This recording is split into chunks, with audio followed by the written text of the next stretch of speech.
Is this thing on? Is it working? I think it's working. We're here. We're live. Technical difficulties. Take that. Hello, everyone, and welcome to episode number 250 of the Canadian Football Countdown, a proud member of the Canadian Football Podcast Network and the Alternative Football Network. I feel like somebody needs one of those birthday horns or something to celebrate the moment, but we didn't bring props. I at least didn't. Hello, everybody, and welcome to the first of our season preview series here for the 2024 CFL season as well. We're here to talk about the West Division and preview everything from the 5 teams out west. We got a number of other topics to touch on here before we get into that today as well. And we got the crew here. I'm Ryan, joined as usual by Trey and Adam. First up, Trey, how are you doing this evening? No baseball tonight in this weather? No, but you'd be surprised the amount of coaches that this is age 5 to 7, and the amount of coaches that still wanted to try. It was amazing. But no baseball tonight. Just realized my kid spilled yogurt on my giraffe. So that's what I'm trying to clean. I'm like, hey, like I love this thing more than the kids, and they're ruining it. But they know that it's crazy. They know they do that. I'm like, I say to them, you know, I love you more than anything in this world. And my middle one goes, except for Squishy. And I'm like, okay, you got me. But no, other than that, we're doing great. Yes, the famous Squishy of prior episodes fame. Great cameos throughout the 250 episode history. I've only been here for like half of them, right? Like, yeah, I'd say probably about half. So. Yeah, you're getting there around half. And the other half of the panel joining me here this evening is Adam. Adam, how are you doing? I'm doing okay. Nice weather outside now. We had a little bit of rain this morning. And, yeah, everything's going well. Training camps are on. CFL is going. Everything's happening. And, yeah, maybe Trey will order some pizza like one of the other old episodes. Oh, not today, but thinking me and Adam, we must be catching up to Mike for total games played here, huh? We must. Got to be getting close by now. It is close. I think you two joined. I want to say your intro episodes were like 134-ish around there. So we're at 250 now. So over 100 in the banks for you guys. Any quick favorite podcast memories from the 2+ years so far? Mine probably was watching Trey try to do a podcast from the tub the one time.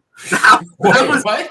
Weren't you in the tub one time when you're doing a I don't think Ryan shut that down. I asked. Oh, okay. Because when I was in Calgary, they had a jacuzzi tub or something in the room. Right. So I asked, but Ryan was worried about the Twitch rules or something about the terms of service. Yeah, my bikini was too spicy for the stream. I don't know, but I didn't quite make the air. That's a deleted scene, I guess. Yeah. Oh man, there's too many good memories to think of. Also, you guys have only been here for 2 years and have done over 100 episodes. How did we? The show has been on the air for 10 years. We must have been really slacking for the first 8 if you've caught up the number of episodes almost in that same amount of time. So. Yes, lots of great memories here and many more episodes to come. So thank you everybody for your support of this show over the past 250 episodes and joining us on this fun little ride as we get to talk about CFL football and any other random topics that come to mind. Any food related topics? We always kick the show off with a food thing. Is the food thing the yogurt on the giraffe this time? I'm not happy about it.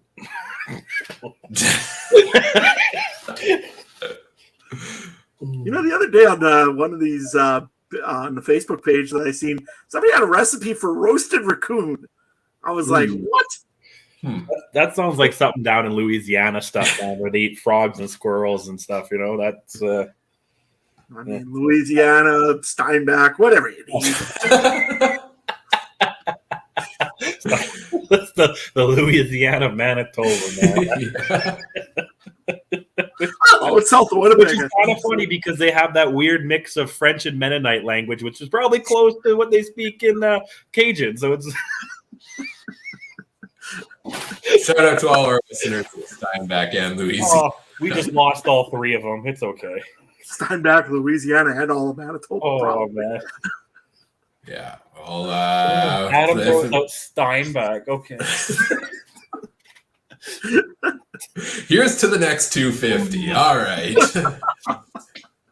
Well, on that note, let's thank our sponsor. The Canadian Football Countdown is brought to you by presenting sponsor Game Time TV. You can learn more about it by visiting GameTimeTV.ca or Facebook.com/GameTimeTVMB. We're also live taking your comments and questions throughout the show. So we weren't sure if we were going to make it, if the technical difficulties would allow it, but we're here. So send those comments and questions if you are joining us in the live YouTube, Facebook, etc. feeds. And we'll discuss those throughout the show. Before we go any further, we do want to take the moment, as usual, to acknowledge that the Canadian Football Countdown is brought to you from Treaty 1 territory, traditional territory of the Anishinaabe, Cree, Ojibwe, Dakota, and Dene peoples in the homeland of the Métis Nation, as well as from Treaty 4 territory, traditional territory of the Cree, Saulteaux, Dakota, Lakota, Nakota, and Métis Nation. If you're looking for more nonsense in between and CFL, NFL, NHL chat, or any of that, check out our Discord community. We've got a link in the episode description. It's free to join us over there on the Discord. And we'll probably have a lot more conversation going on in there heading towards CFL season. I've seen a little bit more activity even with training camps beginning. And yes, kind of buried the lead there. CFL training camps have begun officially. Milt Stegall lined up at rookie camp, made it out safe and sound. Already a member of the Wall of Fame. It's amazing. Or the Ring of Honor. One practice. I saw that tweet of yours, Adam. I didn't like it because I don't use that button on Twitter at all, but I did appreciate that tweet. Nobody gets this out. Just classic, man. Only Milt Stegall can do that. That might be one of your best. That might have been one of your best. I'm not going to lie. You've peaked. It's all downhill from here. I've already thrown out Steinbach jokes, so Oh, God. All right, Milt Stegall went to rookie camp. Rookie camps have happened. Training camps started this week, and we've got our first CFL preseason game coming up this weekend, a May-long weekend, a holiday Monday, the 20th. Bombers and Riders are going to go head-to-head in their first preseason match. So, CFL season is quickly approaching, and we're very excited to get the season underway. The off-season has felt so long. I don't know if you guys feel the same way, but more than usual. Maybe not as much as when we had the CBA negotiations going on.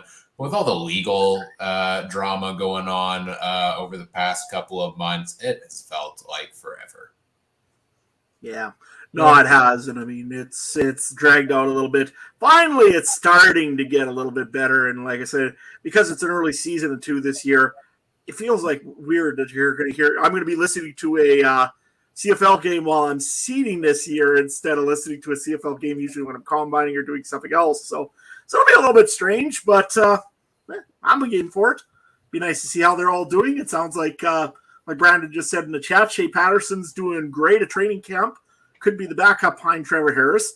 I guess that's fine. Yeah, there we go. Adam's on point tonight. I feel like this is going to be a good one. You better not mess up a single name. I don't want to hear no names. Yeah, the pressure's on here, Adam. We'll see how that goes tonight.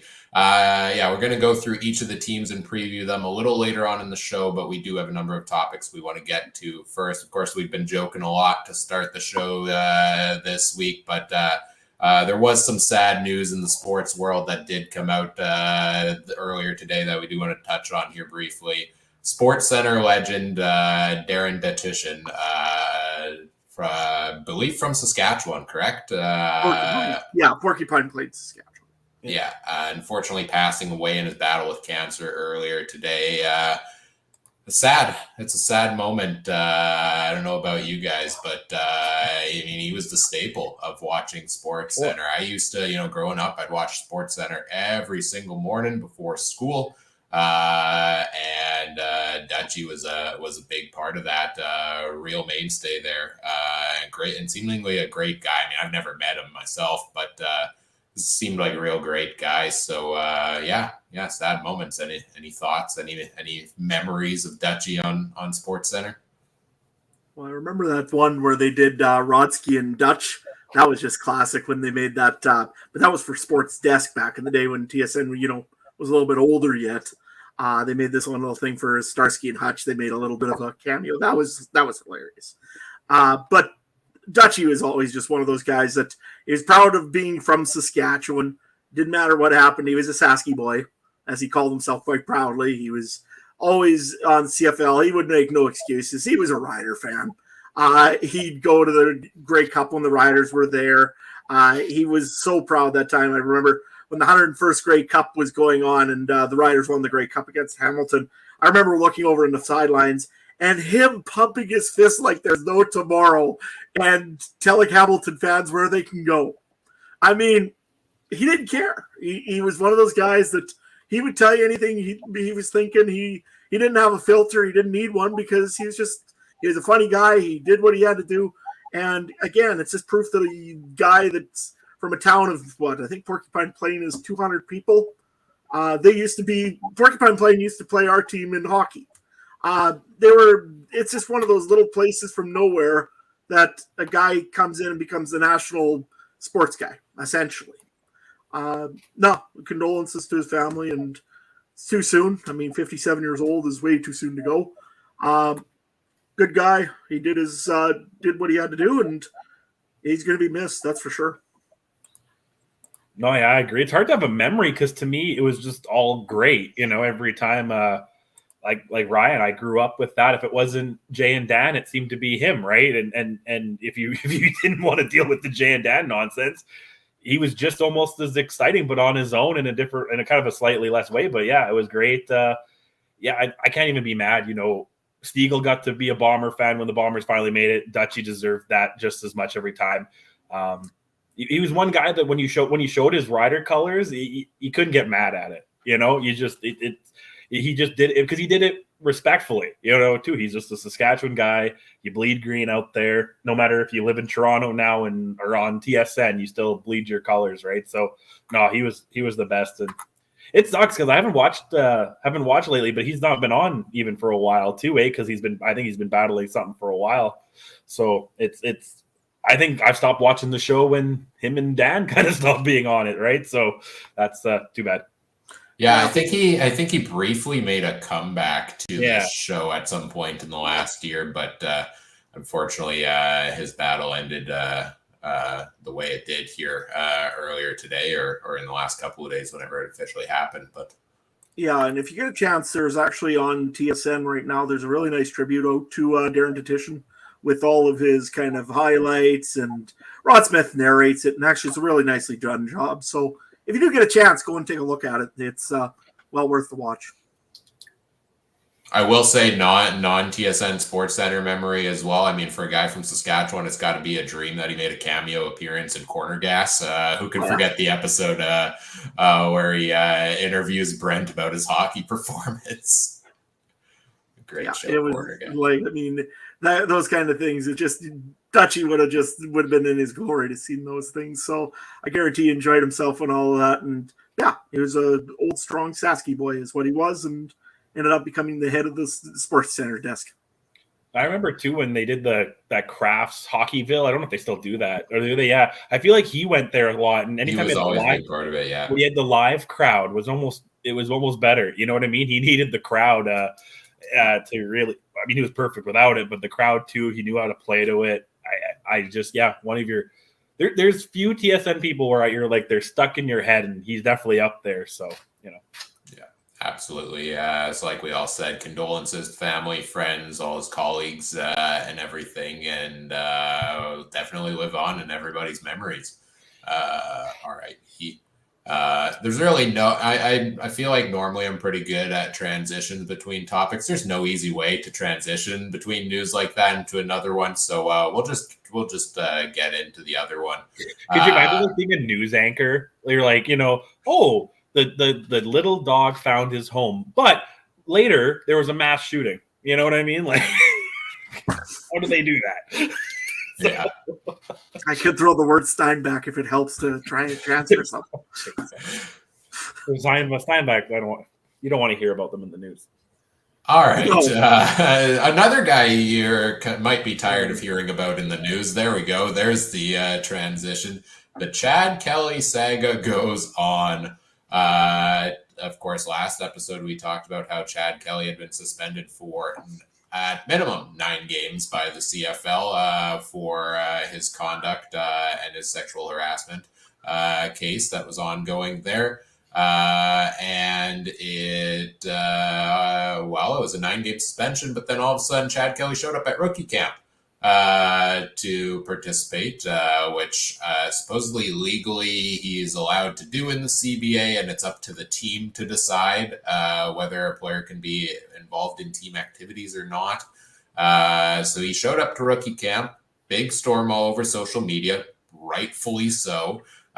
For that situation ongoing. And now main training camp started, and Chad Kelly did not report to training camp.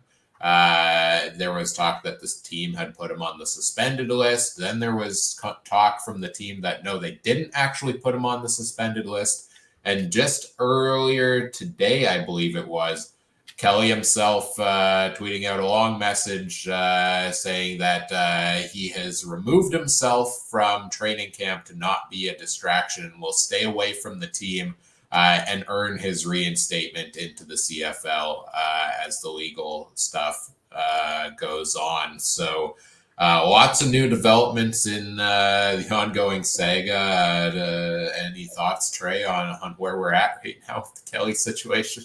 Oh man. I don't know. Maybe this is my messed up mind, but I keep seeing people be happy that he blocked them on Twitter. I'm almost like still kind of happy he follows me because that's like OJ follow me right now, or you know what I mean? Like, which no matter how bad it gets, it's kind of cool that I have his follow, even regardless of how bad it gets. But seriously though, I've said it enough on our Discord. I don't want to sound like. Yes, it's a nightmare for the Argos, but are they not a part of this civil lawsuit as well? So like I said, if they told the guy not to come, I could see it. I watched enough Suits. You know what I mean? The other lawyer would have been, well, why did you tell him not to come if he didn't do anything or you didn't do anything? That's kind of my sense of it, especially if you could tell by Pinball's answer when he gave it that first day, because he probably, like I said, the Argos are owned by MLSC. They probably hire the most expensive lawyers in Canada, if not like some of the world. So they probably know how to take care of themselves when you have the Argos, the Raptors, part of the Jays is owned by Bell. You know what I mean? So I think their lawyers are going to be telling them what to say and not to say and what to do and not to do. And the one thought I had, and as fortunate it is, we're a society that we think about the moment where everyone wants him gone now. But like I said, does anyone talk about Deshaun Watson really anymore? Everything's fine now. You know what I mean? Because it's a year later. You don't hear it the same as it was last year, right? And you don't hear it the same on other guys. And for this kind of for off-field stuff, it seems we have a short memory. So the Argos were probably playing that game where they're like, everyone's gonna be mad at us today, but when next year, when he's not on the team anymore, because I don't think this will fall unless the Argos are found wrongdoing on their side. The Chad Kelly part doesn't land much on the team, I don't think, normally. But the firing part is interesting, and I think that's what they're doing. Adam? Yeah, no, I think you're right there, Trey. I mean, you look at other teams, and they've signed some pretty questionable players over the years, right? I mean, you look at what Saskatchewan had last 2 years before this, right? Yeah. How many people even mention that anymore? That's what I mean. This doesn't follow it. It seems on-field stuff, drug tests and gambling, that seems to follow you around more. Well, we still talk about Pete Rose. A little bit, and I mean, even the drug tests. I mean, technically, last year the Riders had a guy that failed the drug test. Okay, if you're superstars, because we still talk about Barry Bonds and A-Rod and stuff like in certain sports. Football, we don't talk about him as much. The only person I really hear about that is everyone wants to crucify Andrew Harris still. Well, that's because we're Rider fans. That's fair. But, because at that time. But I mean, I don't know if this one's gonna die down as quick. No? I mean, maybe Deshaun Watson before all of the stuff with him. What was a top tier quarterback? Correct? Or where was he in the tiers of quarterback? He should have been, but he was on a lousy team that's good now with CJ Stroud. Right. Okay. Gotcha. Whereas, you talk about other CFL teams have brought in guys who have done questionable things in the past, but in terms of the caliber of the stardom of the player, this was the league MVP last season, right? Or the league MOP in terms of Chad Kelly. So, this is big news and it's a serious situation. And I hope it's clear in all this discussion that none of us condone any of his actions and we're actively disproving of them here. But I totally agree and see the side that Trey's saying of it's messy with the legal case and the Argos probably being involved in it from the firing side as well, where their actions could directly play into the outcome of the case that could go against them as well. So that's what I mean. Even the CFL, they're going to say if they're part of it too, because they're the brand of the Argos. If they're going to sit there, they'll say, "Well, yeah, we did the 9 game for PR, but he could still have went. It was the art." You know what I mean? It's going to be a pointing the finger game in whatever many years this goes to civil or court, because it's only civil, right? Not changing the shittiness of the thing, but it's not like he could go to jail. Here's the thing. Here's what I look at in this whole thing. I mean, first of all, if Chad Kelly's 3 out of the 6 things were proven by an independent guy and they seen this, there's something there. If you're the Argonauts, you send them home. You do not want any. If you're a media company, you don't want anything to have them there as any sort of distraction. Chad Kelly decided finally this is the right thing. I should sit out until this gets settled, because honestly, it would have been messier on the Argos if he's anywhere near there, and on the CFL and on the partners and all the other stuff. So that guaranteed that had to play into this. What I look at though is, again, these things go and they go to the wayside so much, and people always demand that they have to have perfectly clean characters on teams all the time, right? Teams have to be, the players have to be just pristine, right? Look at how many players over the years, and I'm not saying that this is acceptable. It is not acceptable. But Adrian Peterson played football after what he did. Yep. Michael Vick played football after what he did, and he went to jail. Yep. That's what I mean. Ray Lewis was charged with conspiracy of murder, and he played a full career because he did that when he was in college. And Hernandez was playing for the Patriots when they pulled him over and arrested him for murder. What about this KC guy right now that was just going 120 miles an hour? Rice, was it that? Oh yeah. You know what I mean? Like, apparently he was waving a gun at people. You know what I mean? Like, and it's not just football. It's the NHL. It's all these other teams. Football's the worst. Look what Danny Healy did back in the day. The worst. For whatever reason, football's the worst. But it happens in our leagues. There's the basketball player, I can't remember his name right now, plays for the Nuggets too. He was doing crazy things. We have it in all sports because it's an unfortunate thing, but how many guys that they probably come from a poor family or a lower income family, next thing you know, they're the big shot on college, or you know what I mean, this big ego thing. CTE probably doesn't help, if you want to be honest. And they get money, they get access to drugs, they get access to women. And that's when I could stop at women and bad decisions start happening, right, boys? But, drugs, alcohol, and money, everything's going to go to shit. And the point was, Chad Kelly probably came from a university, a small town or whatever town. He was a star quarterback. What girl wouldn't want to date him? Goes to college. What girl wouldn't want to date him? And now into Toronto, he's a small fish. If he wants girls, he should probably for the Rough Riders. Then everyone would know him.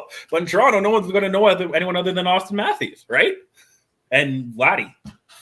So they might know Mitch Marner too, because that's right. But you know what I mean? They're going to know. Yeah. So I don't know.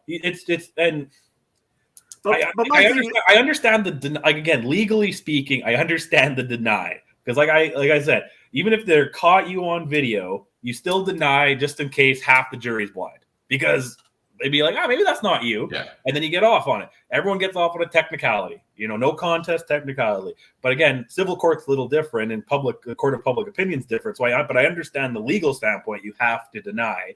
But I don't know what's going on anymore with the CFL. And that's where it's a conflict between the legal side of things and the moral side of things, right? Like the Argos, the measures they're taking probably makes sense for them from a legal side. Is it moral? No. They should absolutely be sending Chad Kelly home, and he should not be anywhere near the team until until this case resolves, and in the event that it's proven that he was innocent in all of it.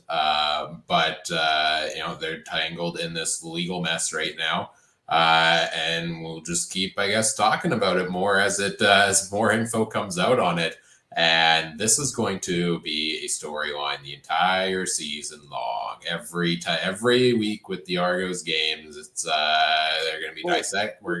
What about the PA not even getting it? That was kind of weird too, right? Didn't the PA have to request to get the document from the league? And I feel like the league tried to deny it or something. Yeah, that to me, that should just be common things that you give to your union. But unless is the CFL, is there like a stupid law where it's like, oh, this could have incriminating evidence on it, so if we give it to the PA, it can then wind up in the defendant's lawyer's hands? Is that one of those things? I don't know. But then again, that's even more fishy. It's weird. Yeah. Can we answer a question here on the old chats here? Sure, yeah. Brandon's been talking a little bit about the Riders here, and I know he wants to know a little bit about the quarterback situation there. So far, what I've heard from camp is that Shea Patterson's having one heck of a good camp.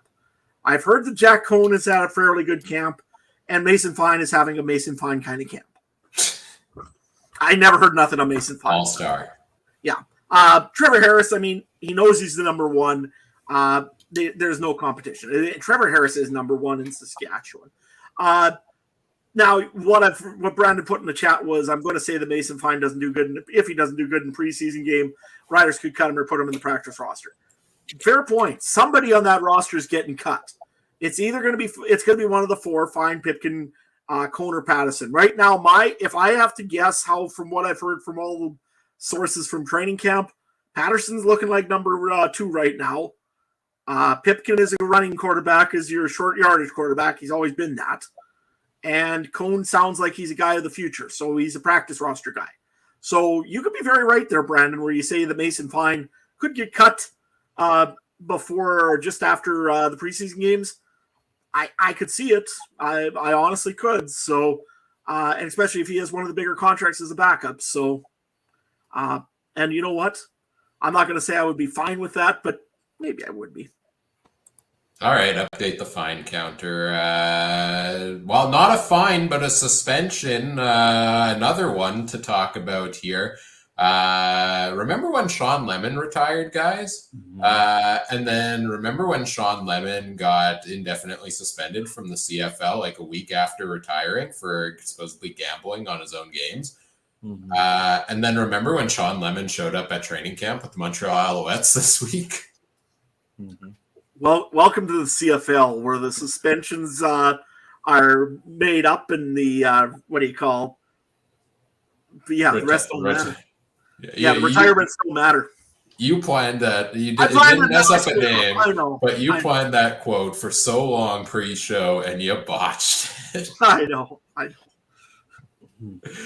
What was it? The retirements are made up and the suspensions don't matter because, Shawn Lemon is still suspended by the CFL, supposedly retired, although maybe it's questionable now whether he actually officially filed the retirement papers. And was he actually trying to retire, or was it to just try to get out of some legal, or not legal, but CFL trouble here? And all of a sudden, he's now planning to appeal his gambling suspension, and he's back at training camp with the Montreal Alouettes. Let's go back to you, Trey. I know you've had some adamant thoughts on the whole gambling on yourself, on your own game situation here. What do you think about the return of Shawn Lemon? I don't know, man. Because again, if there wasn't the Chad Kelly thing, I would be a little bit more pissed off, but then everyone's like, well, if you're pissed off about Lemon, you should be pissed. And I'm like, I guess it's pissed off about both, but I don't know. I'm very maybe it's the horse racing background. Maybe it's because how many races I've watched that are clearly fixed, and I've lost enough money on things that are clearly fixed. And in horse racing, you are completely allowed to bet pretty much whatever you. Well, maybe you're probably not allowed to bet on other horses, but it's not monitored like these leagues are. I just have zero tolerance for it, and I just don't think I don't care if it was one game. I don't care if it was every game. You know what I mean? You're never going to convince me that Ohtani didn't know. You're never going to convince me of that. And we're going to go to another league. You're never going to convince me that Pete Rose didn't know or whatever he did. You know what I mean? You're never going to convince me of any of those things. But I'm all for second chance. If he literally just said, I effed up, again, did he give a big apology? I don't remember seeing that.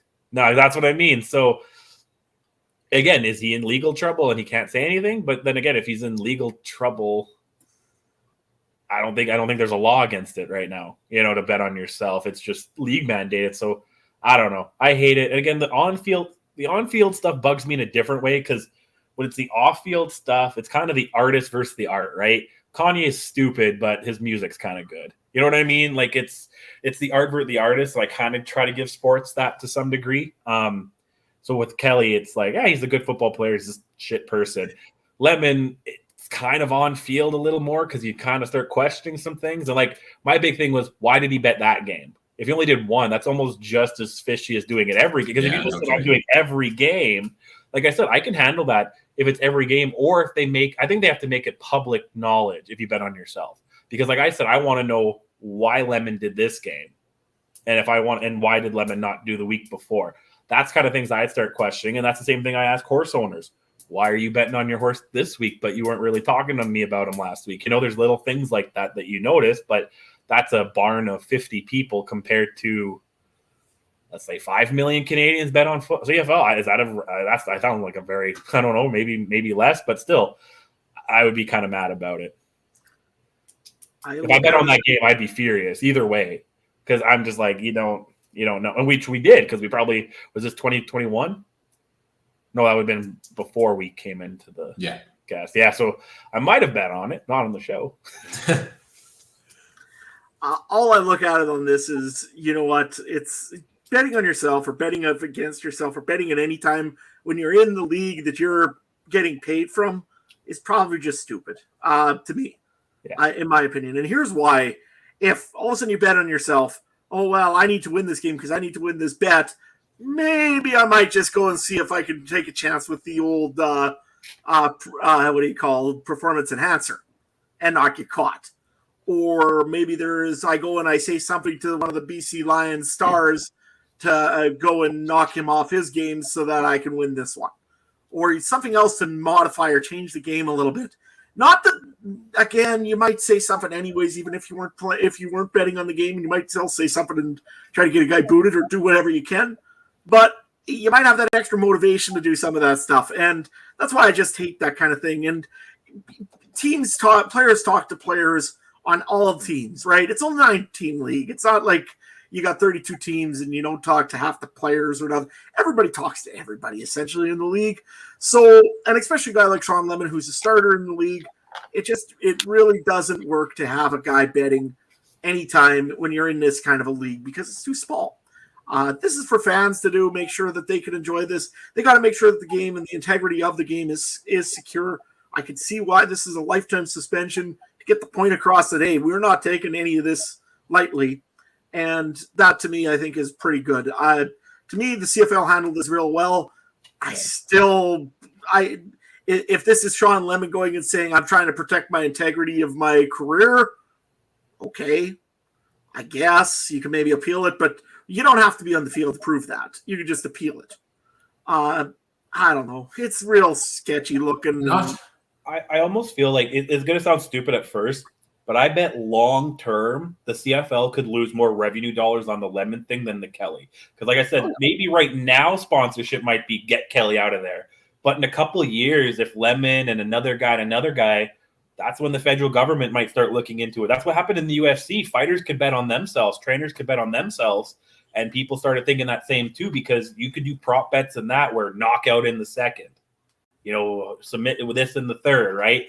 And that start again, like Adam said, maybe someone like that's why you shouldn't do props, because if a quarterback puts the over on passing yards, well, he might be up 20 points and he starts throwing it, and the next thing you know, there's 3 interceptions and the game's over or whatever, right? So, and then the UFC's lost credibility. That there's province, I think Ontario literally banned UFC betting for a while because of the issues. And if we start getting, and don't tell me the NBA is not worried about that with the Toronto guy.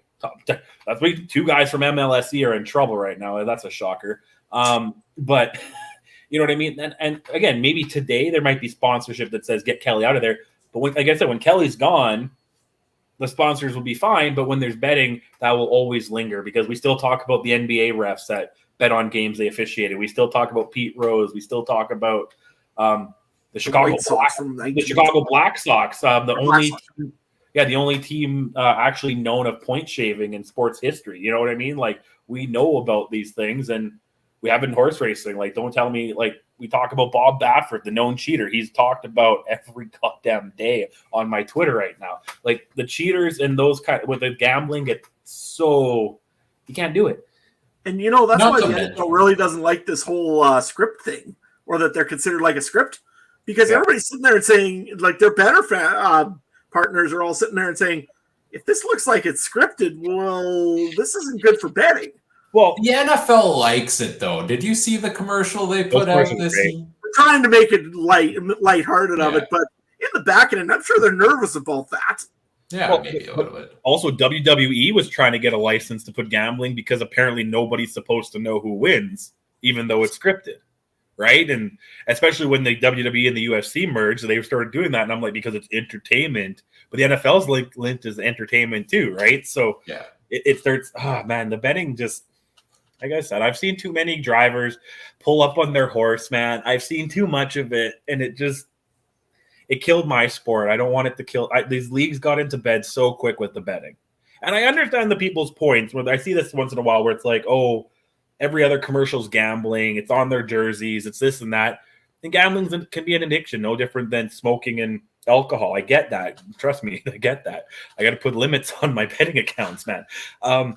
But so I understand that. But again, the leagues are going to be like, we're going to lose this. Because again, if we count Shawn Lemon and the basketball, like, a guy's name's escaping me from the Raptors, that's 2 in Canada within the last 3 or 4 months.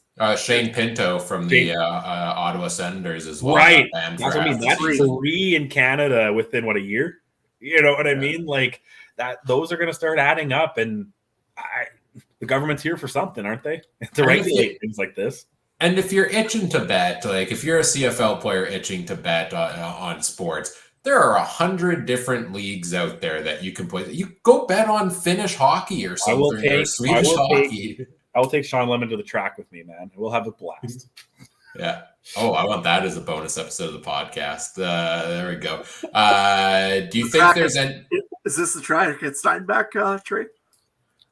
There is one there, isn't there? Yeah. As far as I know, there is. The Stampede, where the Stampede is. We did hold racing there actually before. Or that, or just take them to Miami. I'll go to Miami. Yeah.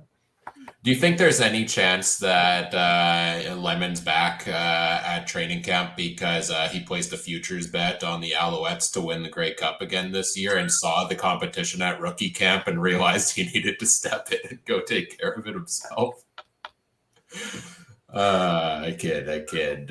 Speaking of training camp, training camps are underway, and it's that time of year where we always see some interesting movement, and guys who sign big contracts in the offseason suddenly are being let go because there is no definitive cap. You can go over the cap before the season, during the offseason. I mean, you can go over the cap during the season. And sometimes things don't work out as we expected. A couple notable big cuts to talk about here. Terry Godwin, wide receiver, the Hamilton Tiger Cats, just signed an extension with them this offseason at 800 yards and like 5 touchdowns last year. I'd probably peg him as a top 15 receiver in the CFL. Maybe I had him considered. I didn't quite, have him in my top 10 this year, but he was in the range I was considering. And then Jalen Edwards-Cooper, defensive back, signed a huge contract with the Riders, was a real good shutdown defensive back with the Lions the last couple of years, and gets cut by the Riders there. Let's start with Godwin, because supposedly it's just that they want taller receivers. I don't understand this. As somebody from Winnipeg who's unfortunately watched Logan Stanley play hockey for the past number of years and seen, a team value height over skill. No offense to him. I don't know how I say that without offense. Offense to him. Yeah. But and football's different, obviously. Height does matter more in football, but to me, you take the guy whose talent is there, no? Well, exactly, because, look at what's going into the Hall of Fame this year. Weston Dressler, I don't think he's very tall that I know of. S.J. Green, okay, he's a little bit more. S.J. Green was pretty tall, right? Yeah, he's fairly tall. But Chad Owens? Oh, all right. I don't know, did Terry Godwin all of a sudden shrink after he signed the contract? How tall is he? I think he's 6 foot, isn't he? Let me look it up. Yeah, okay. But like I say, all of a sudden he's shorter? What's the deal with this, Hamilton? There's something else besides just the tall. You knew what height he was, I think, last year. He was on your team. You should have seen it. And you signed him to another contract knowing that he's X tall. And all of a sudden, I'm taller receivers. He's 5'11", by the way, and actually reporting it as 5'11". He didn't round it up to 6 feet. The difference there might be, though, that Scott Milanovic is taking over full-time this year, right? Whereas it's coming in last year, he had a reduced role there. And I've seen a lot of talk all over social media. I know FM fan from the Discord community has been talking about it a lot there as well. Of Milanovic typically likes to have kind of his one or two smaller receivers in the slot, and then likes to go for the height for his wideouts. And Godwin was lining up at left wideout, and I guess that means he's doesn't fit what they're looking for this year. I don't agree with it, especially on a team that I think doesn't have a ton of wide receiver depth, but I guess we'll see. If I'm being honest, do they even need the wide receiver depth if they don't have the quarterback to throw the ball to them? But Terry Godwin out in Hamilton. Any thoughts from you guys on where you think would be a good fit for a guy who had 864 yards and 6 touchdowns last year? Trey?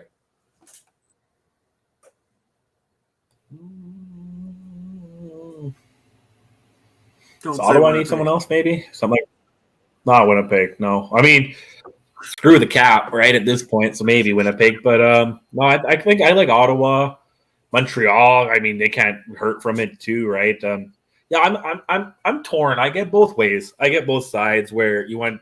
It depends on what your team wants. We say like that in the draft. You take the best player, or do you take the guy that fits the system best, right? It's he doesn't fit the new system, but there might be there's at least 4 or 5 other teams that will take him. I'm surprised if not by the time the show's done, right? So, Adam. Yeah, no, I think probably you're dead right. I think Ottawa would be the best fit for him. Although they say that Martin's doing real well in Ottawa, so and he is a tall running receiver. So and he didn't make his NFL tryout, so no, so he's in Ottawa. So I don't know. Maybe Ottawa doesn't need anybody. Maybe he just becomes a free agent and moves on back to the UFL or hard to say. I think BC is a perfect fit for him. This is a team that lost Dominic Rhymes, moved on from Lucky Whitehead. Keon Hatcher is out for basically most of the season now. They're expecting big things. I heard talk Justin McInnes, who I did put in my top 10 wide receivers for this year, is looking fantastic in camp so far. So that's exciting. But I think there's some concerns right now over some of the receiver depth for the Lions, and I think Godwin would be a great fit in that outside role where Lucky Whitehead was playing the last couple of years. And if he could put these kind of numbers up with a mixture of Bo Levi Mitchell, Matt Schultz, and Taylor Powell, what kind of numbers could he put up if he has VA throwing him the ball this year? I wouldn't be surprised if he could hit a 1,000-yard season. So make it happen. I want to see him go over to the Lions on Terry Godwin. Quick thoughts from you, Adam, on Jalen Edwards-Cooper at defensive back? Yeah, essentially what happened was he had a separated shoulder last year. It never really healed quite properly. So the Rough Riders said, you know what, we want to look at a few other defensive backs. And apparently they really got some good defensive backs in the backfield right now for the Rough Riders that are really competing for rookies, actually. So it sounds like the Riders said, you know what, if we need you, we'll come back and get you later. But in the meantime, if there is another opportunity for you somewhere else and you think you can go somewhere else, by all means. So they cut. What happened? They wanted to see some extra defensive backs, some new guys. And apparently there's some really good guys doing well. I think one guy who's Deontay Williams has come in. I think he was there last year already on the practice roster. He came in and really, really looked good. If it was Deontay Williams or a different, I know his last name's Williams. Looked real well. And of course, they still got Roland Mulligan back. They got Amari Henderson in there, and they got some other pieces. So I don't think the Riders are really worried about defensive back right at the moment, although I think that they still should be. I asked about safety the other day. It sounds like Jaden Dolkey will be taking that position. So maybe the Riders are good in defensive back.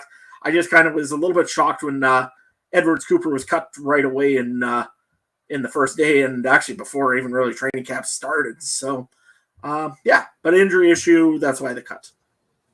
We got some more interesting injury news and air quotes retirement news out of Winnipeg. We'll actually come back to that later when we talk about the Bombers in our division previews. Let's get into that now, 45 minutes into the show. We in for the long haul here tonight, boys. West Division preview. We got 5 teams to talk about. Will we get it done before midnight? Let's find out. Adam, which team you want to talk about first? Well, why don't we start out west, I guess.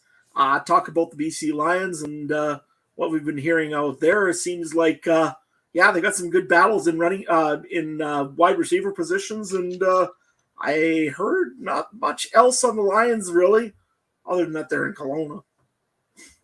What have you guys heard about the Lions?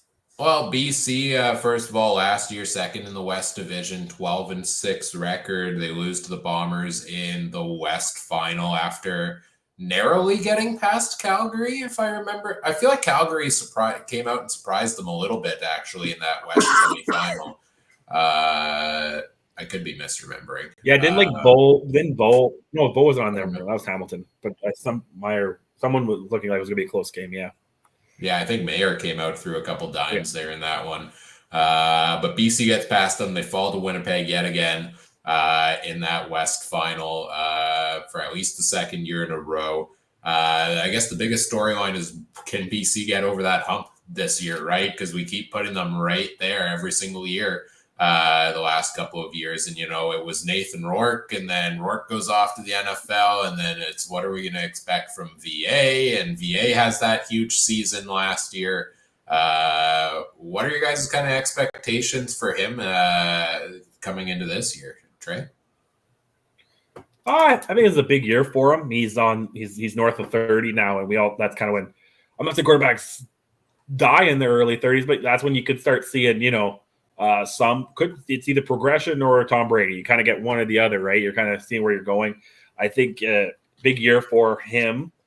He had his career high passing yards last year, over 4,700, man. Like, I was looking into that kind of today, and 31 touchdowns. A lot of interceptions, because wasn't last year a 6 interception game or whatever it was, 5, 6 one game. But if you took that away, that's 13. So I think I have pretty high hopes for him in this team. Now, they've lost some key parts, but I think BC is one of those teams that will get through. Adam?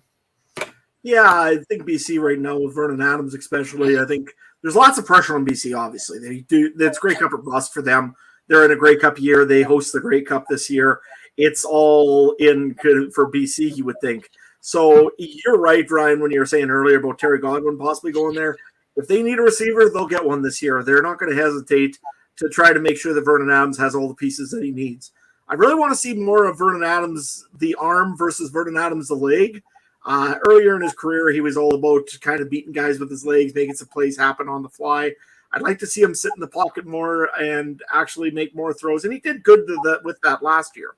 And I think that's starting to be the new development for Vernon Adams.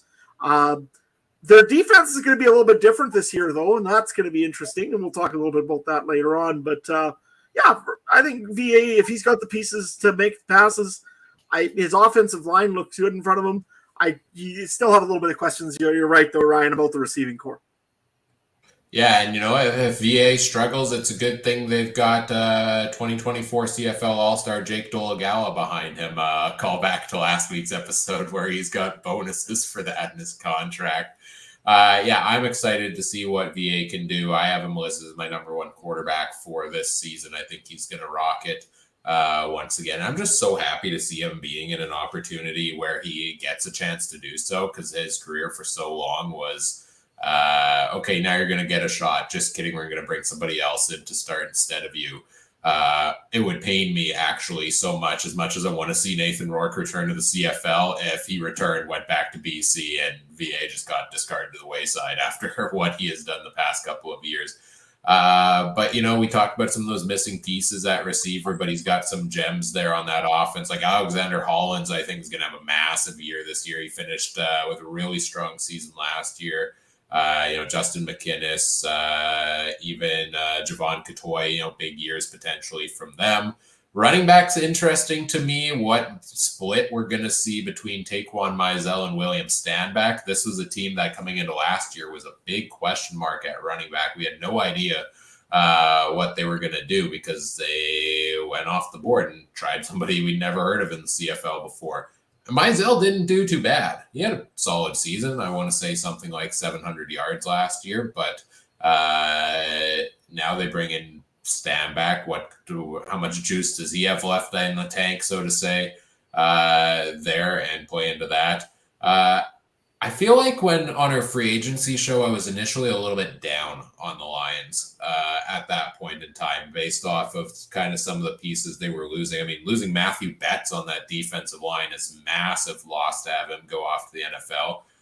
But they brought some pieces back in to help with that as well. Pete Robertson from the Riders, I believe, is now in BC on that defensive line. And last week, 2 weeks ago, Christian Covington, who was in the NFL for a little while there, kind of futures pick for the Lions, paying off and getting him back to the CFL. So, they've replaced their pieces in different ways. I think they've got one of the best linebacker cores in the CFL, which they were able to retain with Bo Combo, Ben Hladek, Josh Woods, and the crew there.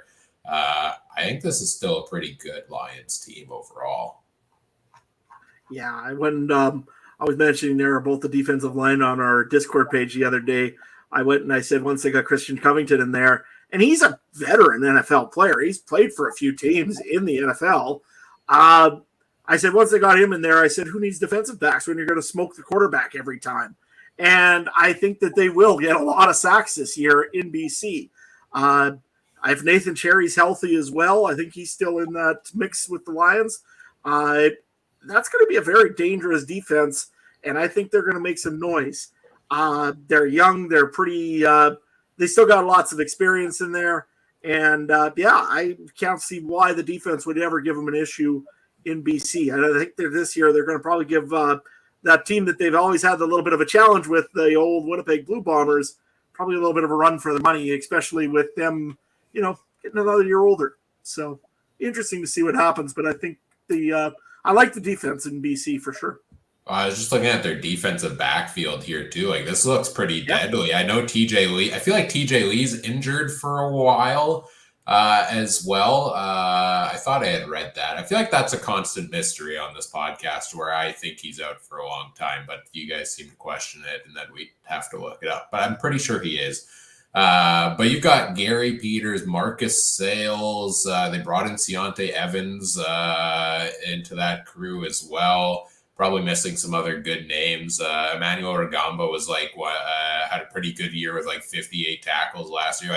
This is a solid looking team on the defensive side of the ball. I wonder what kind of defense we'll actually see from them this year. Because remember last year they started off on a record breaking pace when they shut the Elks out twice.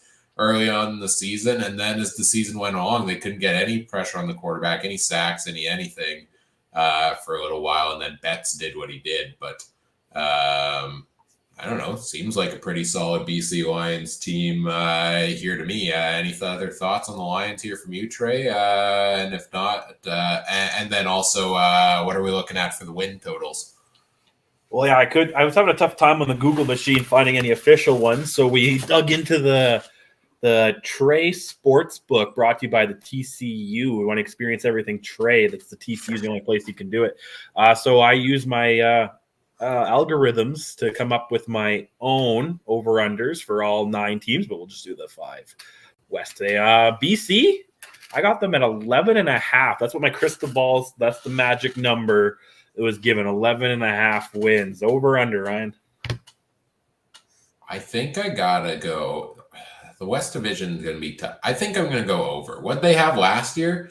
They had 12. Back 12 years. Yep. They had back 12. So that's tricky because some of these teams should get better and it's going to balance out a little bit. But is Winnipeg going to win 14? I don't know. I mean, we'll talk about that later on as well. I'm going to go over on the Lions. I'm high on them right now. A team with that offense, I'm really liking what I see from their defense here.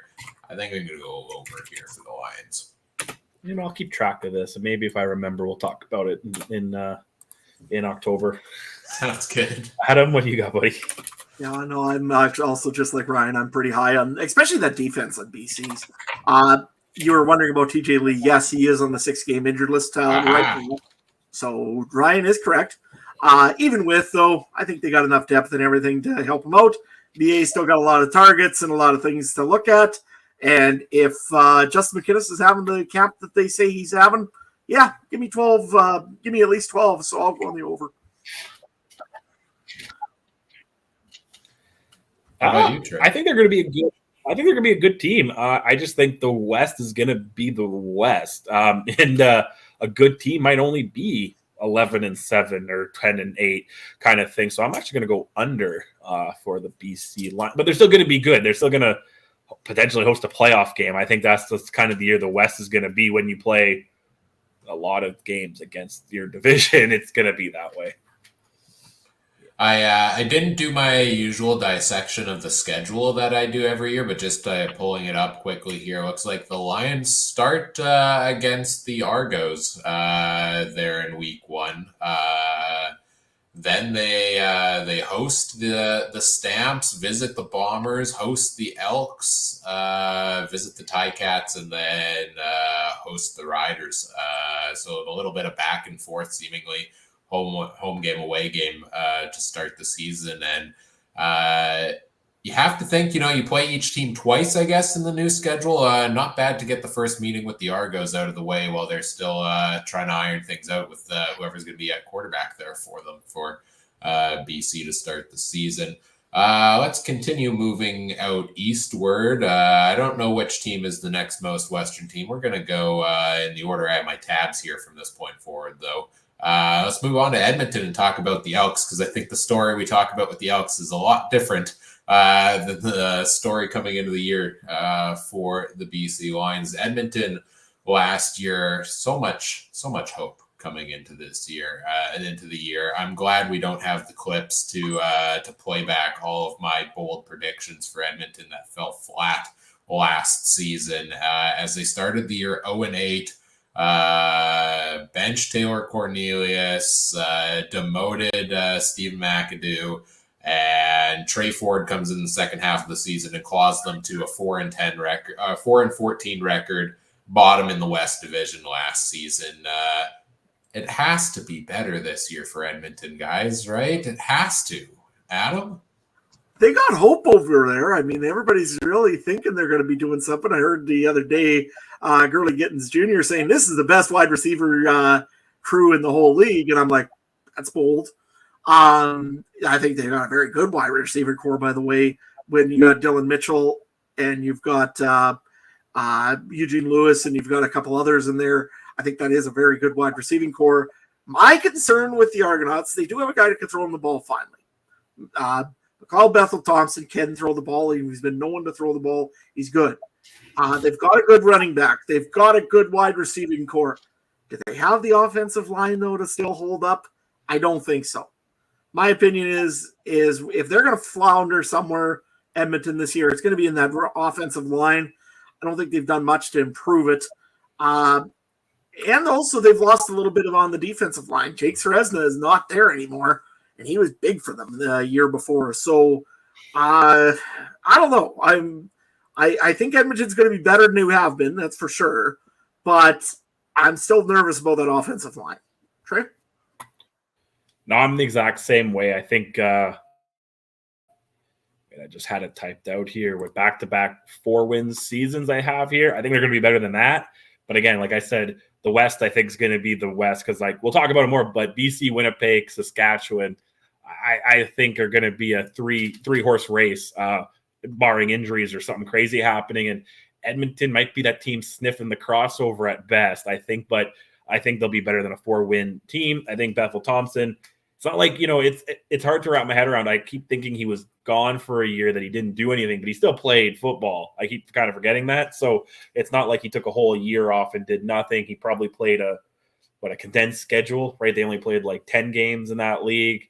It's probably, he's probably going to come back fresh. He's only 35. He looks like he's 45 every time I see a picture of him. But I think the team will be fine as long as Chris Jones doesn't Jones it up, right? So, right.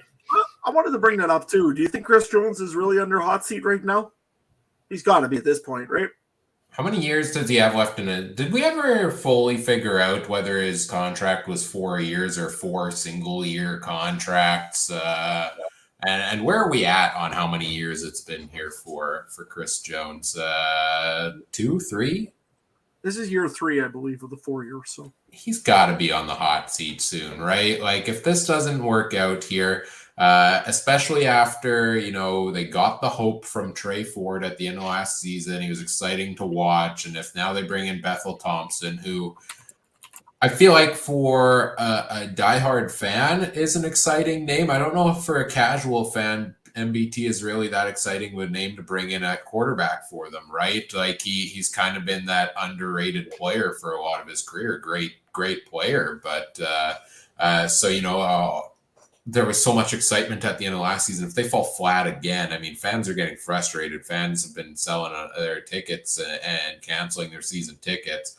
How many more years of that can you take? And with Jones, you always say it's going to take a year or two for him to sort out his team. But if we're in year 3 and that's not going to happen this year, then I think he's got to be on the hot seat there. But I like you guys. I like what he's brought in. It was a down year last year. The injury didn't help for Eugene Lewis. Dylan Mitchell just disappeared after his strong rookie season.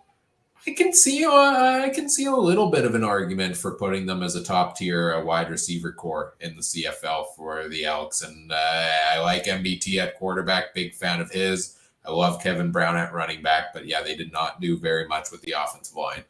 So I'll echo exactly what you guys have said there. Don't know what to make too much of their defense. I feel like, I look at the linebacker core there. For Edmonton, maybe there's a little bit of concern for me. These names aren't jumping out to me at a first glance necessarily like they were with BC. But Chris Jones is going to move these guys all over the place to find the ones that can perform the best for them there. So I'm expecting things to be a little bit better for Edmonton this year, but I'm forever going to be scarred by last season and be a little bit reserved in crowning them a kingpin of the West Division here. Yeah, I can't see them being number 1, that's for sure. But kind of interesting you brought up linebackers. They drafted so darn many of them this year during the CFL draft. It'd be interesting to see how the number 1 pick, and I'm sure he's going to get an opportunity, Joel DeBlanco. See how he does actually in an Edmonton Elks jersey as well. So, didn't he have a story like his grandparents' first date was at an Edmonton football game or something like that, and then now you're the first overall pick in the draft? Look how far we've come. Also, if you look something really neat about their depth chart, they have a certain quarterback that Saskatchewan probably would have heard of. Jared, don't call me Seth Daggy, is actually on the roster for the Edmonton Elks. All right, 13 wins. Minus what? One guy we didn't talk about that I think is actually going to be one of the biggest difference makers this year for Edmonton is Javon Leake, who is going to be returning kicks for them. And this is a team who, until late last season, and I think the final game when they got a return touchdown, hadn't had a return touchdown since Kendall Lawrence in 2015. I think it was. So that's been a place that's been desperately lacking for years. I'd say kicker as well. I mean, Dean Faithful did an okay job last year, but Boris Beatty comes in after he had a pretty solid year for Toronto. So more emphasis on the special teams here for the Elks this time around as well. What do we got? Any other thoughts here, Trey? And what do we got for the wins? Yeah, I was thinking about who's that NFL guy? Is it the Swami? I should have a name like that for my predictions right here. I don't know, but Edmonton back-to-back 4-14 years, which my magical crystal ball of random number calculator gives me 5.5 over or under. We'll go with Adam this time. I think this one I could probably confidently say I think they'll be over that, namely because they've got McCall Bethel Thompson in there. He's a steady quarterback. They've got all the pieces except for that offensive line. If somehow that offensive line can hold up just enough, they should get a couple more wins than 5.5. I think maybe they're more like a 7-win team, a 6-win team, somewhere there, 6-7. I think, and in the West, you know what? That could be enough for a playoff spot. So it sounds crazy, but I think they have an opportunity for a crossover or even being in third place in the West. So depends how it works. That would be probably more of an 8-win team or 9-win team. But they definitely, like I say, they were close last year in quite a few games. So I'll go with the over. Right? The range for me for the Elks, it's a pretty big range. I could see them peaking at 10, 11 wins, and I could see them going as low as 6. But I also see them going over this 5.5. Things got to turn around. I mean, they got 4 last year despite the disastrous start. Seems like things are gelling. They've got some proven guys into camp there now that I think are going to make a difference. So give me the Elks over. Yeah, I agree with both of you guys. Actually, my other crystal ball, because I have one that predicts the over under, and then I have the one that predicts what I think. And it's like that 8 ball, right? It's like shake it. What does it say? It says please try again later. So I throw it against the wall, but it says over. Remind me when we get a chance, and we're going to be doing these for games, that we get a coin and we flip it and see how accurate the coin is. Yeah, there we go. That's more accurate than me when picking Argos games. That's for sure. Can we also figure out who Shawn Lemon's betting on in each game as well, and include that in the mix? Oh, that'd be hilarious. Make a phone call. Hey, Shawn, what are you betting on? What would you bet on if it was up to you on these games? Yeah, if you'd like to bet on the CFL, boy, do we have an opportunity for you.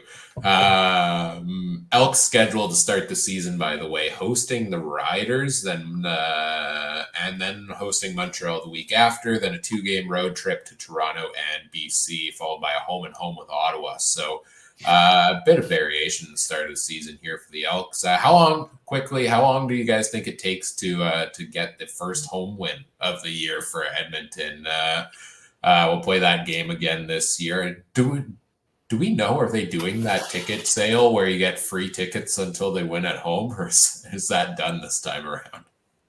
I think it's done. I think they won last year, didn't they, against Ottawa or somebody? I think so, yeah. So they host Saskatchewan, then Montreal, then Ottawa, then Hamilton, then BC. Where in there do you guys think they're getting their first home win of the year? I think they might even beat Saskatchewan, to be honest with you. There's a lot of change in Riderville, so they might win it right off the bat and win their first one, right, the first game. Yeah, I could see that one. Trey, any thoughts from you on when the Elks are going to win a home game here? sorry, my internet is laggy. I don't know if it's affecting you guys or the show. But we're doing pretty good here. Oh, maybe it's just my end then that's completely useless. Dang it. I did, you know what? I had a part of my crystal ball. I actually picked the winner of every game. And I can't remember when I had Ottawa because I didn't save. That's why I went through it. So I could see at first home win for Edmonton is what we said. Yeah. Oh, geez. Saskatchewan, Montreal. Maybe Ottawa in July if they don't sneak one out between Montreal and Saskatchewan, I guess. That would be their third home game. So maybe they'll call Taylor Cornelius back just for that week 1 against the Riders because we know how well he plays against Saskatchewan. I'm going to say he doesn't play well. He just runs well against Saskatchewan, which he never does for anybody else. I'll say week 1 against Saskatchewan or week 6 against Ottawa is the first home win here for the Elks. Let's move on to Calgary. Let's talk about the Stampeders here next. Go to the next Alberta team here as we truck along. This was an unusual season for the Stamps, where they finished 6-12 on the year and still made the playoffs somehow with a 6-12 record. You like to see that. Maybe you don't. But the Stamps really struggled last season, I think, are low on the totem pole for a lot of people coming into this year. Adam, let's go to you first. Any opening thoughts on the Stamps? Pretty straightforward. I think they really need to get Jake Maier started early and often. If they don't, it's going to be a long, long year for the Calgary Stampeders. Yes, their receiving core is better. They've been healthy now. Their running backs are the same as they always are. But they lost another piece in offensive line this year in Scevrier. And I think that's a big piece to lose if you're the Calgary Stampeders. So if you don't have him and you are just short of players, not really short of players, but if you're short of offensive line, that doesn't help your quarterback that's already kind of sometimes a little bit throwing off the ball a little bit early or just can't make that right throw and really likes to throw short throws. So I think it's going to be a long year for the Stampeders, to be honest with you. Every time I bet, though, against the Stampeders, they end up winning the West. So I don't know. That's usually the way it ends. Trey, what do you think of the Stamps? Well, if you're on their website, their freaking dog popped up on the screen. That scared the shit out of me. I was like, what is that? I thought I got hacked for a second. I thought that thing was creepy in real life. But I don't know. I have no high hopes for this team. I watch me be wrong, but I think their defense, is all right, but I have zero confidence in that offense. And it's not one of those. I don't think it's one of those teams that can win solely off the back of its defense. I think it needs to do some changes on offense. But yeah, kind of where I'm at, Ryan.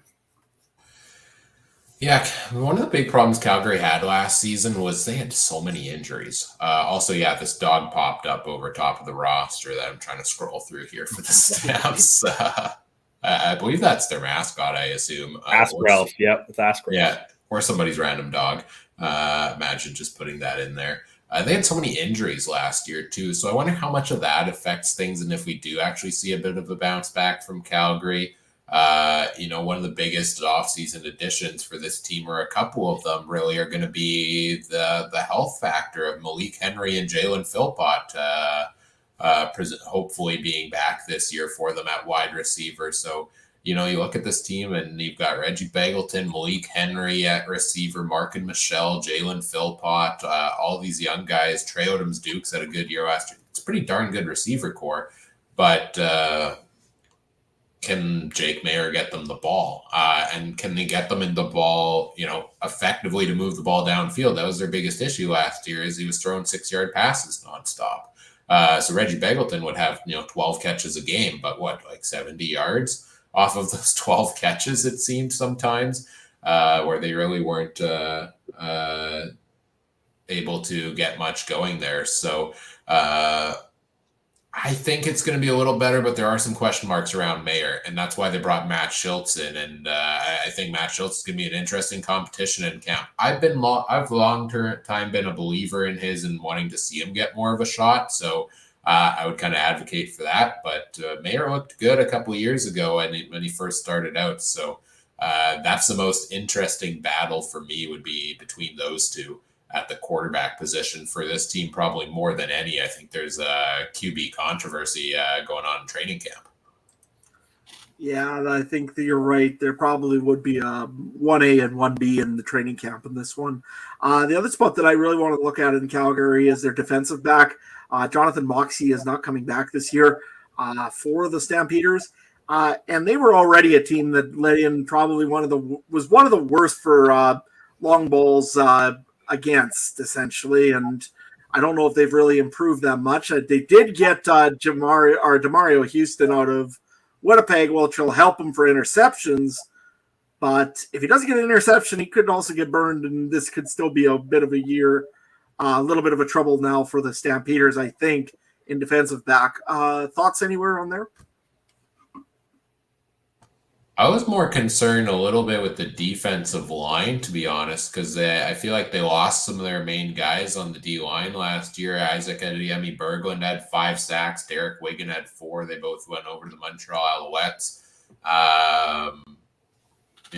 Calgary's historically not a team that does much in free agency. This year they did a little more, not on the D line, but a couple nice additions on defense. Micah Tights at linebacker, and Demario Houston, the interception leader last year. But going back to what you said, just because Houston can pick the ball off, I don't think he helps that being beat deep, as we saw, a number of times here in Winnipeg, where Houston's that guy that can make the big play, but to give up the big play at the same time, right, Trey?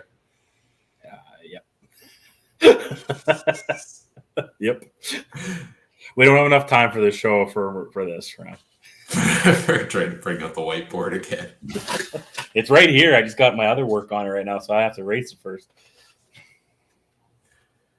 Now, interestingly, Calgary, one of their big additions they were trying to make in the offseason was they were going to sign Jamal Morrow at running back to compete for that backup job with Peyton Logan, but then he failed the physical. Also, weren't they going to sign Ricky Walker from the Bombers on the D-line? And I think he ended up choosing to retire or go somewhere else. So it's like Calgary tried to make moves in the offseason, but half of them didn't pan out the way they were supposed to there. Big subtraction for them this year as well. No Kadeem Carey as he goes off to Toronto. So it's firmly Dedrick Mills' starting job at running back. Yeah, I kind of like to see that. I think Mills had, some spark to him when he got opportunities last year. So excited to see him kind of get that full-time role here. Calgary's one of those teams where, yeah, like Adam said, they always kind of surprise you a little bit here and there. That they lose everything in free agency. They bring in new guys once camp starts. You never hear them come week 1, and you know all about them by the end of the year for how good they are. So that's a big question for me. Will we see them return to the Calgary of old if they can stay healthy, or are they going through the dark ages here for the Stampeders? I don't know. Everything has to come to an end. We thought about that on the Patriots, and that's kind of Calgary. It's kind of been close to that the last few years. So yeah, it's nice to see the good teams that never seem to fail once in a while. Week 1 matchup for the Stamps, by the way. Bo Levi Mitchell and the Hamilton Tiger Cats making his first return to Calgary, I believe it is. Well, he'll be on the sideline probably by then. Right? So, I was going to say, notice they scheduled it for week 1 so that he'll actually be in the lineup. I hope he stays healthy, but I mean, Bo's looking brittle. Do we have to put a question mark on that? I mean, he was seen in a boot the other day.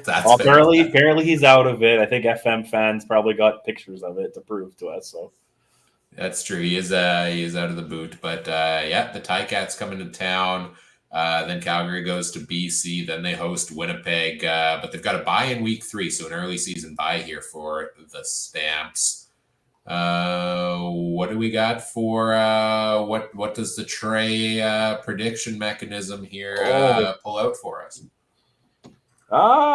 We got, let me see here. 7.5 is the number here. Over under.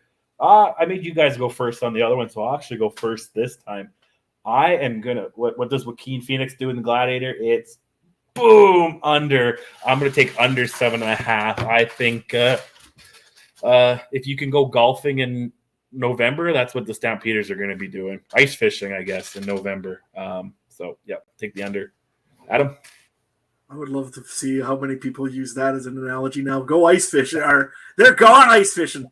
That would be the most Canadian thing ever.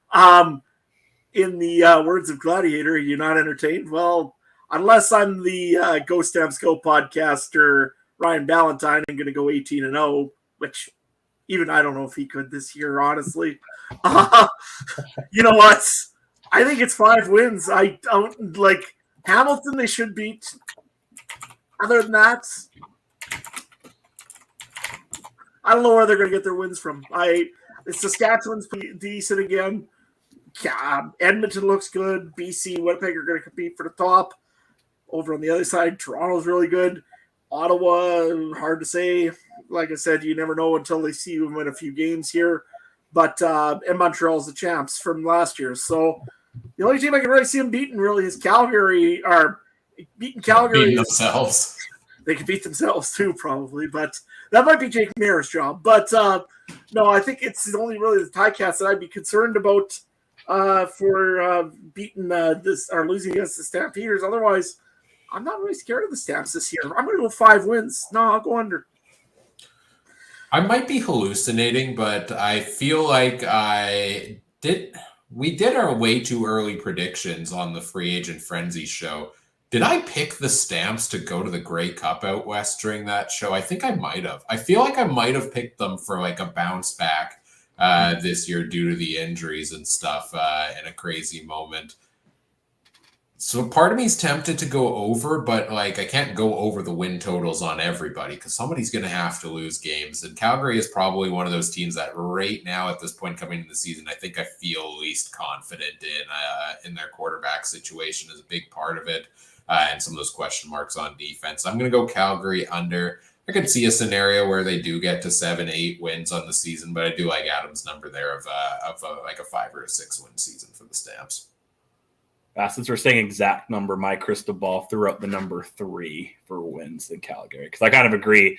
It's Hamilton and maybe a steal game against Edmonton and Labor Day kind of season, I think, for Calgary, right? You know, or whenever they host it around Labor Day, September this year. So I haven't, but you know, watch them go 15-3. I don't know. Maybe 3 was the losses. I don't know.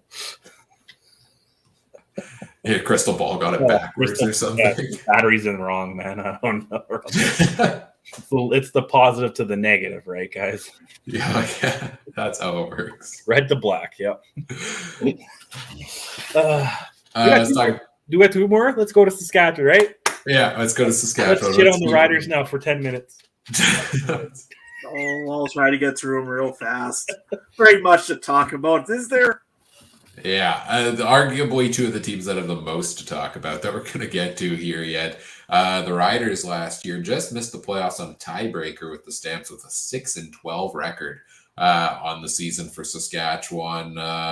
They didn't win on the field. They won at the bowling alley. And they had a lot of turnover this offseason. Craig Dickinson's out. Corey Mace's in as head coach. Big signings across the board for Saskatchewan. Very active in free agency. I'm sure Adam's going to run through a couple of them for us here. So I'll skip a list of them out myself. But this team made an effort this offseason to turn things around. So the question is, does it gel on the field? What do you got, Adam? What does the Riders do this offseason that's notable to you? Well, I think the biggest thing was they finally updated their offensive line quite a bit. Like I said, Jamarcus Hardrick and Ryan Scavrier coming in for the Saskatchewan Rough Riders is a big, big deal. They, of course, made the big free agent splash with AJ Ouellette coming in. to replace Jamal Morrow. I think that was a big piece for them as well. And they're finally looking like they're maybe starting to get healthy, which is big things for the Rough Riders. And that's big on their offense, especially because most of their wide receiving cores for the last 2 years have been just getting pounded with injuries. Yes, Brady Lenius is still on the 6-game injured list or on the veteran questionable list. I don't know what. CFL has so many weird rules. Nobody's retired, I can tell you that much. But if you look at it, though, the Rough Riders have still got Sam Emilus back. They've still got lots of good receiving core in there. Keon Schaefer-Baker is now getting a full camp in. He's been looking good, I guess, in camp. You still got other guys in there that have really done really well, and now they're looking healthy. Even actually, I've heard a few times the new Duncan Bisbee actually looks pretty good in camp so far, which is kind of cool. The real competitions, though, for the Riders this offseason in training camp right now are the backup quarterback's position, which was the other one, left tackle position. They had 3 quick retirements there, which I don't think they were expecting for guys that should have been taking that left tackle position. So that'll be interesting to see what they do in there. And defensive back, they've been looking for a few new players in there for a few years now. They should have some that'll come in there as well. But the big thing that I think that they really needed was a change in attitude, and that's what everybody's been saying is change attitude, change in scenery. Corey Mace has brought in a thing of discipline first. He was making the teams run after one guy went and had an arguing match, and then somebody decided to throw a punch in one of the lines, and everybody had to go and do laps. So, Corey Mace is not tolerating any of the BS, essentially, this year. But so far, from what I've heard in camps, everybody's been excited about it. The backup quarterback position right now, Shea Patterson looks like actually the guy that might end up taking that. He's had a really good camp. Last year was on the PR. What else have I heard interesting about camp so far for the Riders? Overall, though, I think there's a new focus, a new energy, and definitely looking at focus about discipline and things that has been an issue for the Riders for a few years now. So it'll be very interesting. There's a lot of green Kool-Aid being drunk in Saskatchewan right now. Trey? Oh, I agree.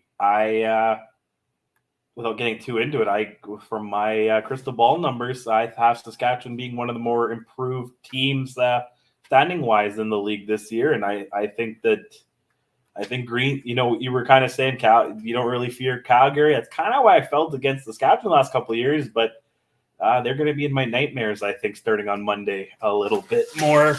I want to see what Ouellette does. Like I said, I think the change of scenery, and God, how bad the locker room must be in Toronto now. He's probably just like thanking God he went to Saskatchewan and he probably lives on a farm just outside of Regina, knowing him, how he, and that's probably the life for him. I think Hardrick, again, his time unfortunately ran out in Winnipeg.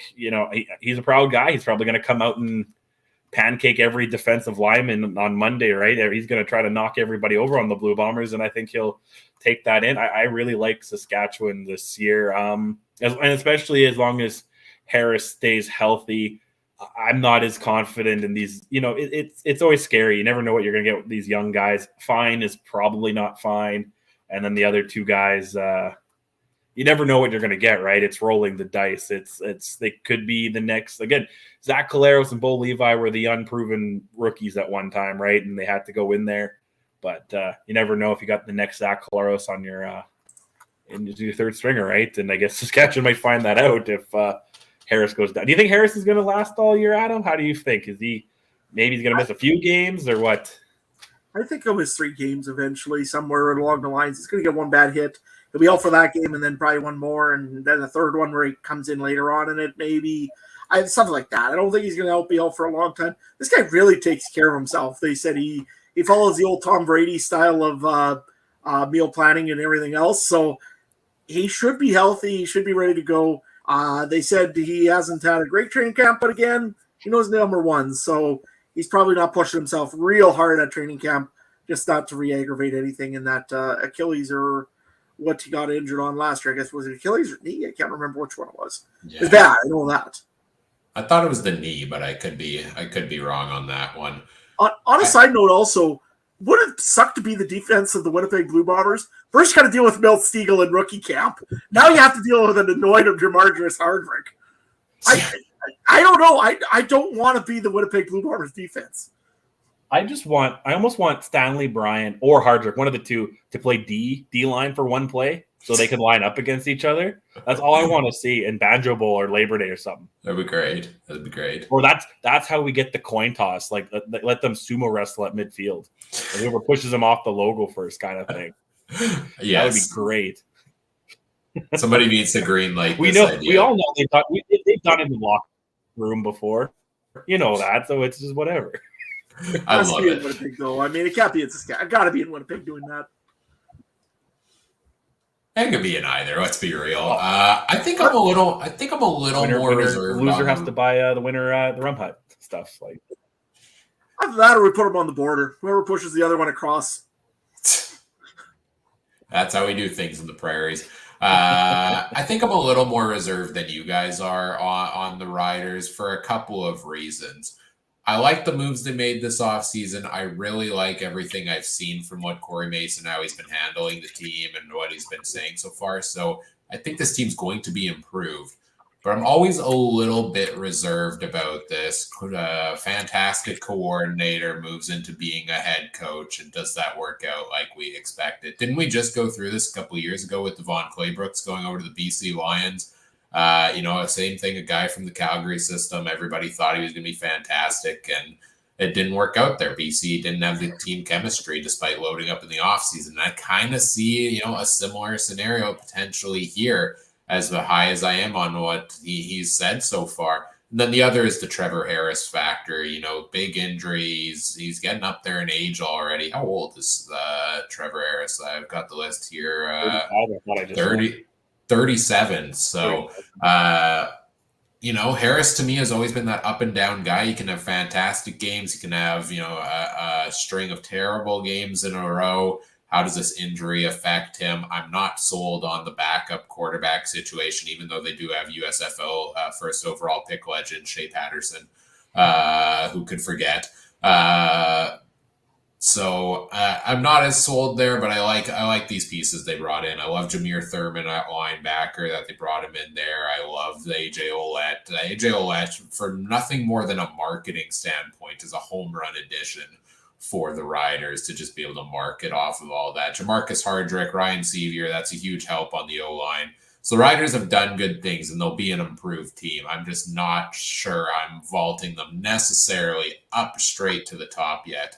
Also, I do find it funny we talk about this team having more offensive line depth, and we did that last year, and then half of them tore their Achilles in training camp, and then we did it again this year, and 5 of them are on the suspended list because they didn't show up to camp. So every year it seems the Riders are going to have that improved O-line, and every year something comes up at this time of year. So those are kind of my thoughts on the Riders. Let's pull up their schedule as well here.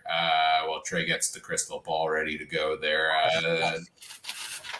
I'll say favorable start, presumably, here for the Riders to the season. They visit Edmonton in week 1. Then they have a home-and-home with the Ticats after that, followed by a home game against the Argos in week 5, maybe straight after a bye. So, I mean, those first 3 games look like pretty winnable games, even if they're, last year's Riders, I would say. And then they get a bye week there early. So, a strong start to the season here potentially for Saskatchewan as they try to gel, and I think that's what they're going to need. Let's hit the crystal ball. It's spitting out 8.5 is the game's over under here. Adam, let's stick with you in your home neck of the woods. Yeah, I don't know. You know what? There's lots of green Kool-Aid being served, and people are seeming to drink it in bulk. I'm not a big fan of green Kool-Aid this year yet. I think I'm going to go with 9 games. I think they'll go over, but I don't know. It's going to take time to gel in Saskatchewan. Honestly, I don't see that first win against Edmonton. Just because Edmonton, I think, is more of a veteran team, and you know what, they may not make as many errors in the offensive line because most of it's still together. I hope that the Riders can pull off and go hard, and I really hope they're a 15-win team. I don't think they are. I'm thinking more 9 wins this year. Go 9-9. They'll make the playoffs. I don't know if they'll host this year. I think they'll be playing Winnipeg in the first round and go from there. Right. Yeah, I've got and I have no idea if any of my math from all these teams even adds up to a possible number of wins for all of them combined.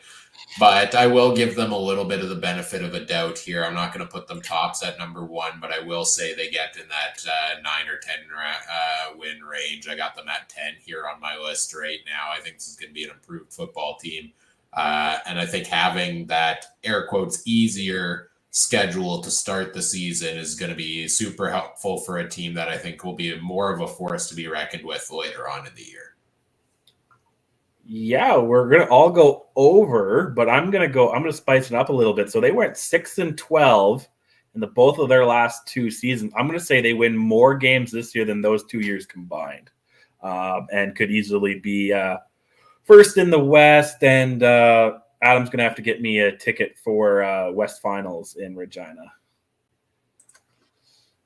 Did they serve the green Kool-Aid out there too? Or Man, green. If it's strawberry kiwi, man, I'll drink that all day, man.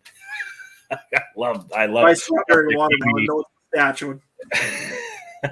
I'm high on them, and they are my betting choice to win the Grey Cup for decent value, great additions. Like we just talked about, that easy part of the schedule was the first 4 or 5 games. I could see them being 4-5-0 after that. Like, it's not crazy to think that with the lineup they have. They should stomp over Hamilton. Edmonton could be a close game. Was it in Saskatchewan, right? Toronto coming to town, you said? Or was it in Toronto? I think that was in Toronto. It was hosting Toronto in week 5. Don't tell me Ouellette's not going to want to run for 1,000 yards over them in Saskatchewan. You know what I mean? So, like I said, if they're not 4-0 or 4-1 in their first few games, I'd be like, okay, more with you guys, but I could see them. Oh yeah. And then heck, they could be one of those years they're like 11-1 playing the Bombers in Labor Day. And I wouldn't be shocked. Yeah. And we played 3 times this year, and I'm a little nervous about that. I'm going to be honest. I was going through the schedule, and I could see scenarios where Winnipeg does not win that series. And if it is both teams are at 10-8 or 11-7, that's a big series, right? So, yeah, for sure. Let's move on to the final team here, which is Winnipeg Blue Bombers. Interesting team to talk about. They lost a lot of pieces this offseason. We thought they'd lose their biggest ones. They managed to retain the biggest ones. Brady Oliveira, Dalton Schoen. Nobody thought they were going to be able to bring back both. Somehow they do, which is huge for them. Also on the re-signed list, I believe they did bring back Willie Jefferson for another year. A couple big guys on the offensive line. Stanley Bryant comes back at age 37. Pat Neufeld comes back at age 35, but then all of a sudden was placed on the retired list this week. Kind of quietly. What's going on there, guys? Did Pat Neufeld actually retire in training camp, you think? Or is this a Shawn Lemon style retirement? From my sources from Winnipeg, because, Mike would like that. My sources told me that he's not retired by any stretch of the imagination. He's injured right now. He's got a small injury he's dealing with. Probably not enough maybe to go on a 6 game. But enough to go on the retired list. No, honestly, I think it's just the thing so they could bring in some young guys to go and see what they got behind Patrick Neufeld and Jamarcus Hardrick and all that not there anymore. Nobody tell the Vegas Golden Knights this is a viable strategy to put guys on the retired list. I'm going to start calling Winnipeg the Winnipeg Golden Knights if they keep doing this. Other major pieces they brought back: Brandon Alexander, Deatrick Nichols at defensive back, 2 huge re-additions there for them, but they lost a lot of pieces. Also, Chris Streveler brought in. I guess I didn't mention that one was with the big one at quarterback.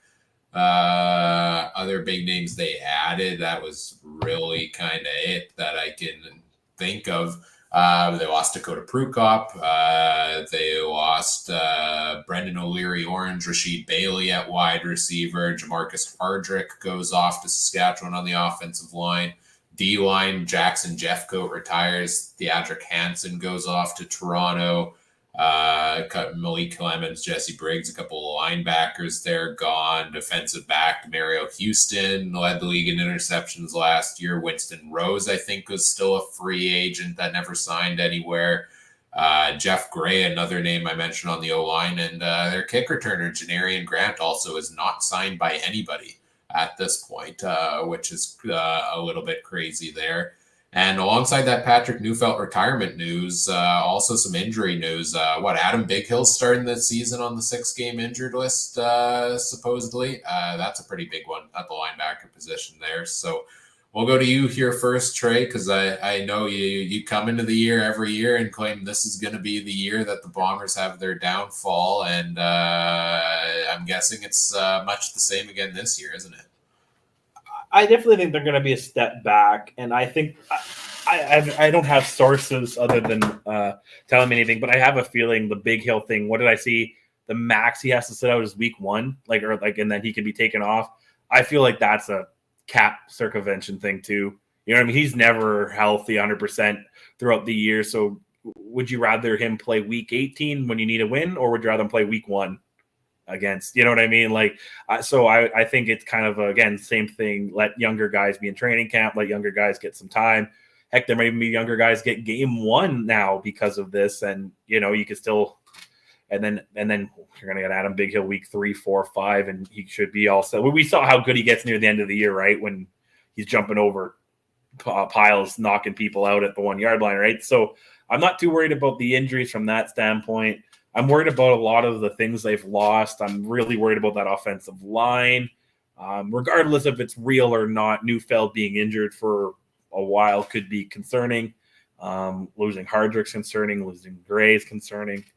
We got great. We got Shawn and Oliveira back, but if no one's blocking for Oliveira and no one's blocking for Collaros to get the ball to Shawn, it doesn't really make much difference. But I think Winnipeg will still be competitive. I could still see them make the playoffs, but I don't think they're going 15-3 or 14-4 like they have in the last couple of years. Ryan, you're the other Bomber fan. What do you think? Yeah, I mean, that's a lot of pieces that we talked about that they lost. And every year, we go through this and I say, the Bombers are going to find those diamonds in the rough to replace them, similar to what Calgary did for many years. And usually you lose a piece of defensive back. Well, they'll find somebody else. So, the losses of guys like DeMario, Houston, I don't think they hurt that much. They'll find somebody to come in and replace them. But yeah, offensive line is going to take its hit here a little bit. Defensive line as well, with some of those guys missing, although I'm excited to see some of the other guys get more involved here, like Celeste and Haba on the defensive line looked really good when he filled in for Jackson Jeffcoat last year. Cam Lawson had 5 sacks last year and ended up on 3 Down Nation's list of the top 15 highest paid defensive linemen in the league. That shocked me when I looked at it, but to pay that much for a national, who's definitely, how many years does Jake Thomas have left? If you start one national on that D line, I think Lawson's going to kind of move a bit more so into that role if he isn't already rotating through there. I mean, the Zach Collaros, yes, he's 35, but I think last year, although he didn't win MOP, actually was his better year compared to the 2 years before that where he did win MOP. I thought we finally saw him let loose and start slinging it and putting together those 300-yard games, and he'll have his interceptions here and there that are going to drive us insane. But by and large, I think Collaros was on his game, and having Oliveira rush for 1,500 yards certainly helps in that category. Sucks to lose Rashid Bailey and his blocking ability. To me, I think that is a big loss at wide receiver, but you still got Lawler. You got him for the full year this year. You've got Dalton Schoen. Sounds like him and Collaros are connecting in camp just as much as usual. You still got Nick Dembski and Wolotarski, and you're going to find, another new name. Maybe it's the guy they drafted this year, Kevin Sklersius. their first draft pick. Maybe if somebody else kind of steps into that fifth receiver role there. So this team's still got a lot of the pieces. They took some hits. I think they're still going to be a really good football team, but definitely starting to get more concerns than I did in the past couple of years. And I think they're going to try to kind of just do what they can to keep patching this team together to get it through hosting the Grey Cup at home next year. And then after that, I think it's going to be rebuild time for the blue and gold. Adam, give us the perspective from across the prairie. Yeah, we're looking at it as the Winnipeg Blue Bombers. And again, it's the green Kool-Aid effect, I think. Oh, the Bombers now don't have Hardrick, and they don't have this guy, and they don't have this guy, and Willie Jefferson's a year older, and Adam Bighill's already injured, and all that. And I guarantee there's a lot of energetic Rider fans that are chomping at the bit to try to get a hold of the Bombers. I don't know why. I still see a lot of good talent on that team. The wide receiving core is still very, very potent over in Winnipeg. Zach Collaros is still going to Zach Collaros. He still can throw balls when sometimes you just wonder how he got that pass off. The only question I got is, again, their offensive line isn't quite what it was. So we'll see what happens there. If that offensive line is going to be pivotal to this team and the defensive line, it's those two teams, the Riders and the Bombers. That's what gets them going, is the two lines. If the lines are good, they'll be good. But I think the Bombers are still pretty good around it, that they can probably improvise, not make it look like there's any problems on the team, even with having a little bit of a weaker offensive line. But that being said, I've seen Zach Collaros play with a weaker offensive line before, and that wasn't pretty, namely when he was in Saskatchewan for a few games. So it'll be interesting to see what happens with the Bombers. I think they are going to start slowly regressing. I don't think it's going to be an instant fall off the face of the earth like Trey's maybe thinking, but I think they're going to definitely be down a little bit this year. Are they going to be down enough to be out of the playoffs? No, I don't think so, but I think they're not going to be quite the same as they were. That being said, it'd be interesting to see what they have for rookies. I know that they do a good job of scouting and drafting over there with Danny Bannis and company leading the charge in that. I think they're a really good team that way, that they can draft real well, they can scout real well, and they can see talent when they need to. I mean, look at what they've done before. They've gotten Dalton Schoen out of the middle of nowhere. He was all of a sudden great. Brady Oliveira, Winnipeg kid, everybody thought, oh, they're sending the Winnipeg guy. He all of a sudden looked really good. They signed another running back this year. They drafted him. I think that guy's going to be pretty good. The Van Eyck eventually. I think he's really probably the next Brady Oliveira coming up again. So I don't know what they do in Winnipeg if they just build running backs for someone to do over there, but they seem to be very good at it. So I think that Winnipeg's going to be probably a good team. I don't think they'll be what they were, but we'll see what they brought in for talent and everything as well. They could be right in the conversation for first again. Let's get into that conversation. I think here, fire up the crystal ball here, Trey. It's telling me, let me see here, it's buffering. 12.5 over under. I'll go first since it's my Swiss cheese defense here. Again, I agree. I don't think it's going to, I'm getting less salty as the season gets closer. I don't think they're going to be terrible. I don't think they're going to miss the playoffs. I think it'll just be Calgary doing the ice fishing potentially in the West. So Winnipeg, give me under, though, 12.5, but they will still likely make the playoffs. My number I have is 10 is kind of where I gauge it, but we're under 12.5. Ryan, what do you think? I've got them at 11. I think 12.5 is too high. I think they are going to take a bit of a step back, but I think they're still going to be an upper echelon team in that West division and be competitive as long as they've got those major pieces that they retained. So, I thought about, do I drop them down as low as 10? But I'll give them 11. 11 and 7 feels good. I think with the Bombers, it'll be either 11-7 or 10-8. This team is still too good to go way out and under 500. I think that the defense, it's not run by Richie Hall anymore, but it's run by Richie Hall's protege. So I don't know. It'll be very similar to last year, I think, mostly on defensive wise. Offense, it'll be interesting. If they can keep these Collaros upright and keep them healthy, yeah, they're going to go 11-7, 10-8, somewhere there. All right. Well, that's our team previews for each of the teams out west. We're going to quickly run through what are our standings predictions and playoff predictions all the way to which West team's going to the Grey Cup. We'll just go one and to save time instead of going back and forth. Each person can just list theirs off in a row. I'll start because I have mine listed here in front of me. I've got BC first in the West with around 12 wins. Winnipeg just behind at 11. Saskatchewan with 10 to get that third playoff spot there. Edmonton I got coming in around 8. Will that be worth a crossover or not? Stay tuned next week. And I've got Calgary coming in around 5. So 3 playoff teams for me are BC with the bye, the Bombers hosting the Riders. I've got Winnipeg beating them.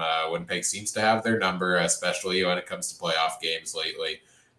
So I'll give it to the Bombers there, but I do have the Lions beating the Bombers this time around in the West final at home in BC. I like the Lions to go off to the Grey Cup out west this year. This has to be the year for them. I think it will be. Let's go to you here next, Adam. Well, I think you're pretty much went and copied my list essentially because I've got the BC Lions going first. I think 12-6 sounds about right for them. I've got the Winnipeg Blue Bombers at 11-7. They're 10-8, somewhere around there. The Riders will be 9-9 is what my prediction is. I think maybe they could hit 10-8 depending on exactly how the first part of the season goes. Be very critical to see what happens with the Rough Riders early. If they don't win a lot of games early, they're going to have to do it in the back end of things. And I don't know. It gets tough to win games when you're chasing. So that's what I'm thinking on them. The Elks give me probably 7-11, maybe 8-10. I think they'll make a crossover, but I won't say that for sure. Maybe next week. I'll have some time to think about it. And Calgary's going ice fishing early. 4-13 or whatever it works out to for the numbers, I guess. 4 wins, 5 wins, somewhere there. So BC, I'll get the bye. Winnipeg, Saskatchewan are going to play. Saskatchewan's going to over Winnipeg after Zach Collaros hits the upright in Winnipeg. Then it's going to be the old series like it was for a long time there in 2006 and 2005 and 2004. BC and Saskatchewan are going to go meet BC Place Stadium. They're going to go and end up pumping the music like they always do. Will McCallum's going to come out, kick a field goal for BC, and send them to the Grey Cup. Unfortunately, Saskatchewan will be 1 kick away from making the Grey Cup. But BC goes to the Grey Cup this year. All right, guys. So yeah, I have Saskatchewan leading the way at I have 14-4 was what my prediction came out to. This is over under 1. I'll say it either way. So if they're 13, I'm pretty happy with that. I'm happy either way, Trey. I am writing down whatever the first number you all give for each. I have it saved here. Don't worry. Like I said, I think they'll win more this year than they did in the last 2, which would be 12.5. Second, I should have kept track of better. I have a 3-way tie at 10-8 between BC, Winnipeg, and Edmonton, all at 10-8. So it's all going to come down to the season series. I've lost the schedule that I had, so I don't know which way we'll end. Let's, just for argument's sake, let's give Winnipeg the home game, and BC, being a little bit more veteran team, will play on the road, and Edmonton will be eyeing the crossover, is what I got. And Calgary, yeah, they could just call it quits now. 3 wins. All right, so that was just to be clear, that was Winnipeg at 2, BC 3, Edmonton at 4, but all tied at 10-8.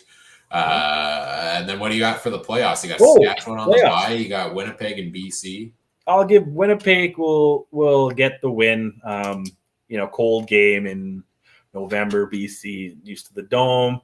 Week later, Blue Bombers roll into Saskatchewan.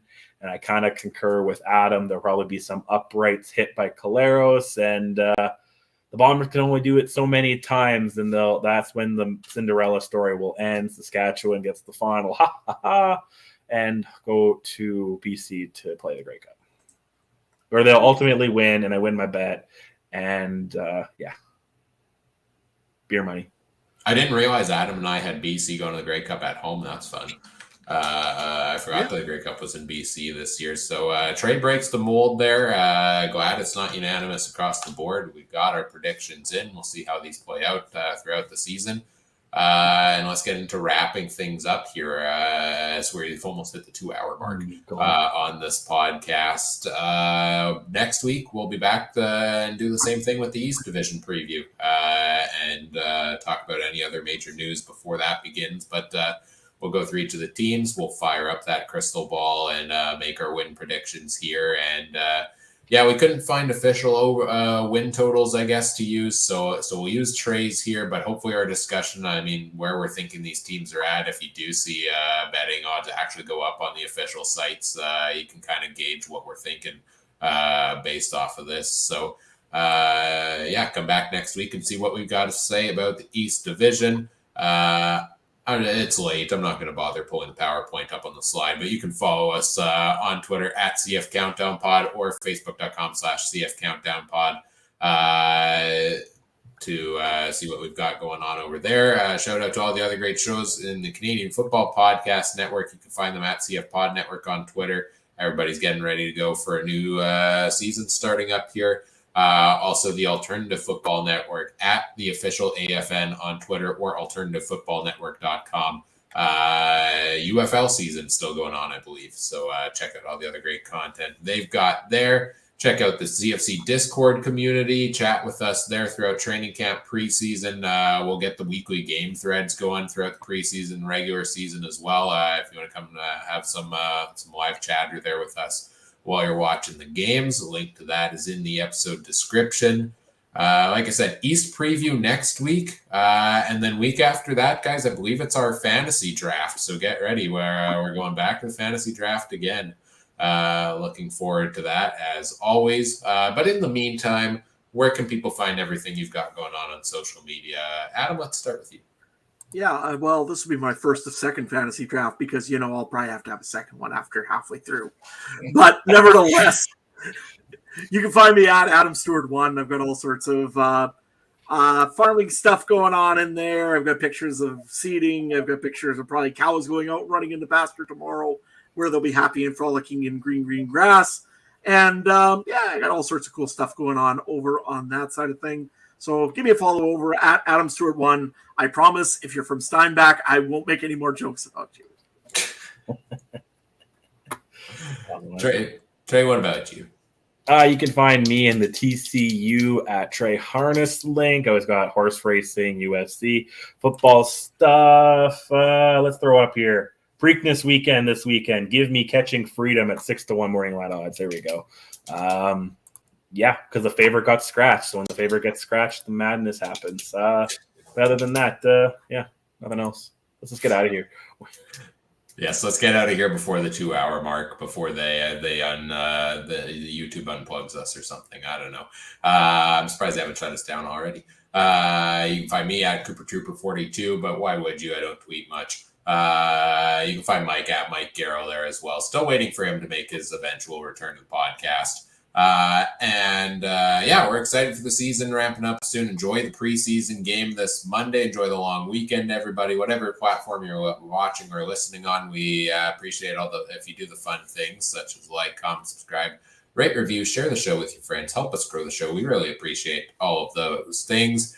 On behalf of our panel this evening, Trey and Adam, I'm Ryan saying thank you for listening. Take care. Have a good one. Bye. And here's to the next 250.